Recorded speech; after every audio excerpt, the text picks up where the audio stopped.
The Naked Gun is a 2025 American action crime comedy film directed by Akiva Schaffer and written by Schaffer, Dan Gregor, and Doug Mand.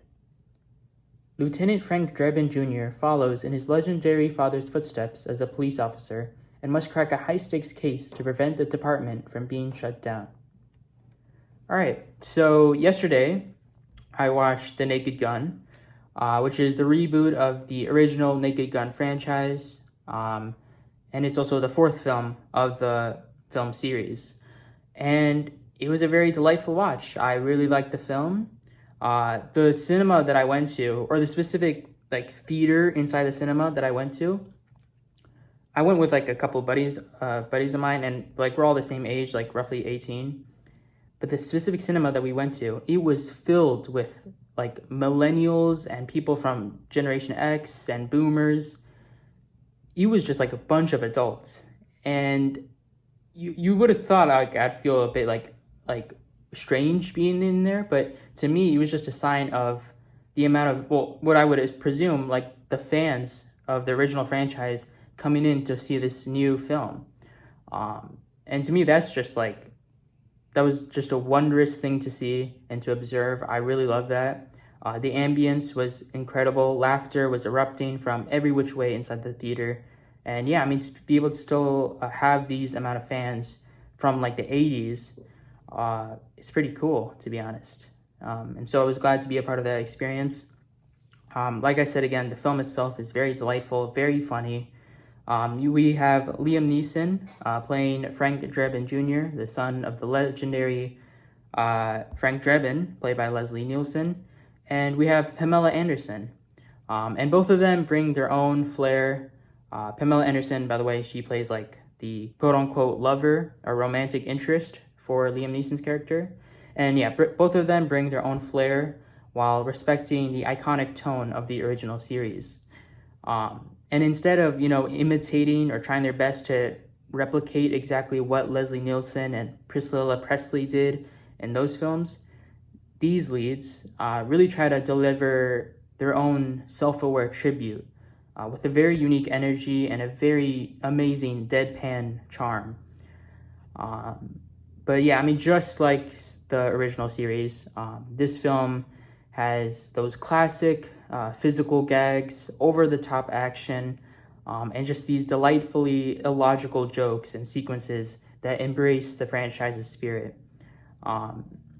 And so I definitely think that the early laughs in the very beginning of the film, and you've seen it in the trailer too, when, for example, when Liam Neeson comes out of this little girl's costume that he's putting on and he has the strawberry underwear, that gag in of itself just sets the comedic tone very quickly. Though I will say I felt like the opening was a bit uneven. But the day before I watched this reboot film, I watched the 1988 version of The Naked Gun. And the opening for that film was basically also slapstick comedy, but it was a table of all these world leaders, and then we see Frank Drebin, who's dressed as a waiter, and he basically just beats up all these people, but in a very, of course, very funny and hilarious way. The opening scene for this film, it started out like a serious action film with these very intense bank robbers. And so the tone felt a bit uneven, because then you have Liam Neeson, and then he just plays patty cake with one of them, and it's the tone was in one place and now it's shifted to another place, which I guess was an intentional choice, but I don't know, it felt a bit inconsistent and a bit uneven. But then, of course, throughout the rest of the film, it's just completely jokes, and it's hilarious. And then supporting cast, we have Paul Walter Hauser, we have Kevin Durand, we have Danny Huston. All of them enthusiastically lean into this chaos. And yeah, the film itself also has a very tight runtime, an hour, 25 minutes, which is very similar, of course, to the original series as well. And by having this short of a runtime, it ensures a very brisk pace without overstaying its welcome or overdoing any gags. Of course, there's, throwbacks. There's a gag with a coffee cup, for example, and that's sort of repeated throughout the film, but it never felt like it was ODing it or overdoing it. It never felt like like, okay, we get it now, you know, you can stop with that. It just was hilarious every single time.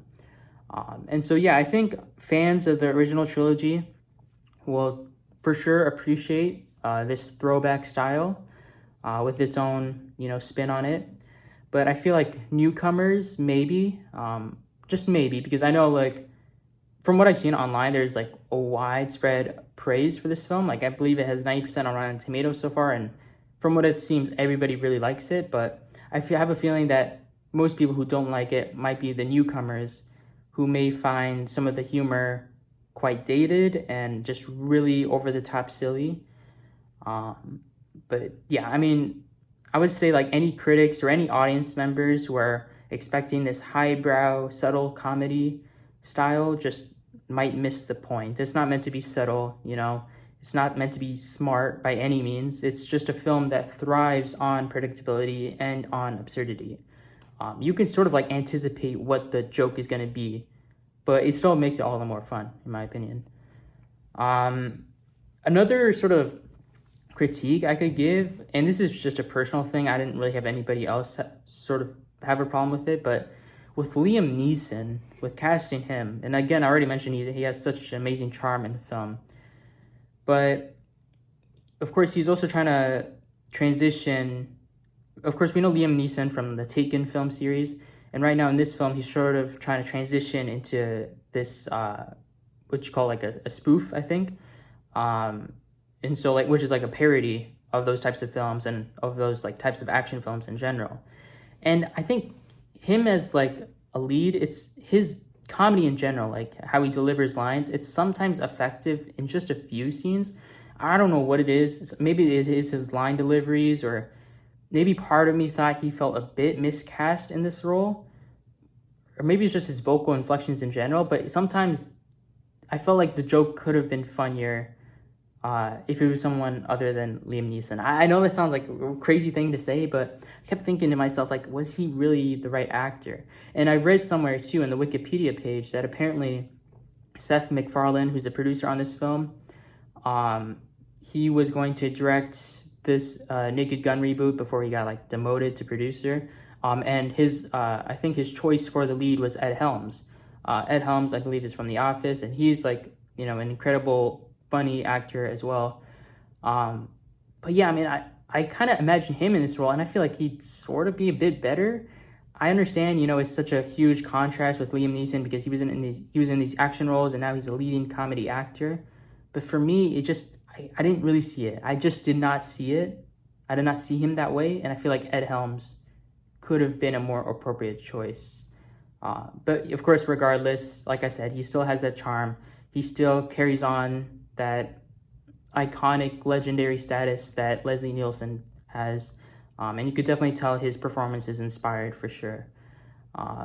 Regardless of, however, Pamela Anderson, I feel like truly shines in this role. In her role, although however limited it is, I thought she delivered this very unexpected jazz singer energy to her performance, both literally and figuratively. And so I thought she was great. I thought the casting for her, I had no issues with whatsoever. But yeah, I mean, I guess the biggest praise I could give for this film, and what I absolutely adore that The Naked Gun does, is that it is not trying to reinvent comedy. If anything, it's trying to revitalize the comedy genre. At the core, it's just delivering these very joyfully dumb, nostalgic, and well-executed spoof commentary. You know, that's what it is. It's just a very well-executed spoof. And I think if you're willing to embrace their nonsense and sometimes their cliche sort of tropes, you're gonna walk away laughing. I guarantee you will walk away from this movie laughing, at least having laughed at least one joke in this film. I've seen some complaints that, oh, you know, the jokes are not that funny, or again, like very outdated, you know, the puns are not that good. But if you just embrace its silliness, you will have an amazing time.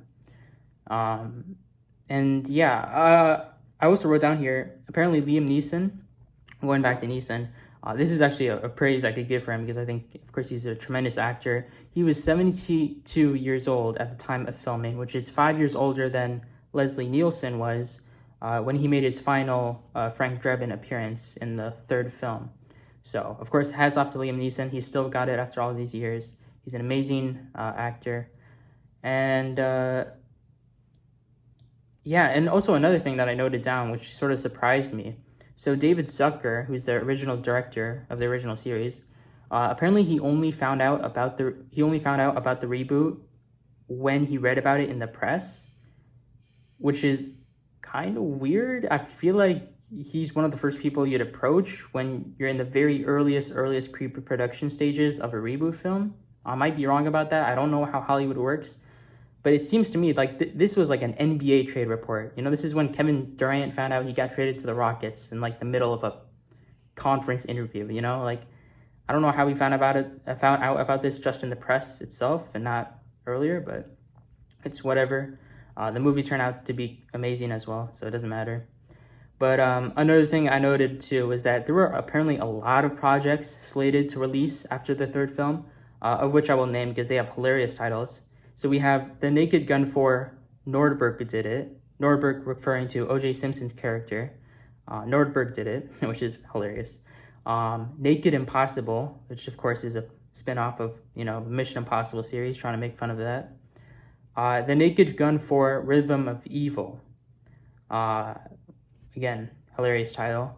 But yeah, I mean, it seems like it sort of had a hard time getting it on its in its first steps of the production process, but I'm glad this film was made after all.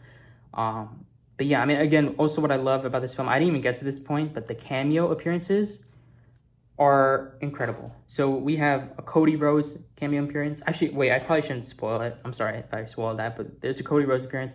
There's also a bunch of there's an MMA cameo, a bunch of MMA cameo appearances, and I absolutely love that. That was so good. I'm an avid UFC fan, and so to see some of my favorite fighters there and commentators and announcers, it was crazy. I won't spoil who was there, who shows up, but it was hilarious. I absolutely loved it. And also, yeah, Liza Koshy is in this film, which I totally forgot to mention. She's in this film. I didn't even realize it was her until maybe halfway through. But I mean, she's actually funny in this film, which I think is an achievement in and of itself. No hate, of course, but I don't know. I've never really been I don't know. She's great. She's great. That's all you need to know. But yeah, I mean, that's pretty much it for this review. I'm gonna give The Naked Gun a 7 out of 10. I don't necessarily think it lives up to the original, which it's probably not a comparison you want to make. You really want to make it its own independent film. But at the end of the day, it is a reboot. It is inspired heavily from that series. So I don't think it lives up to it. But yeah, I think 7 out of 10 is still a great score. I still had an amazing time watching it. But yeah, I think it definitely set the bar for comedy in these coming years. But yeah, anyways, that's pretty much it. Hope you enjoyed. See ya.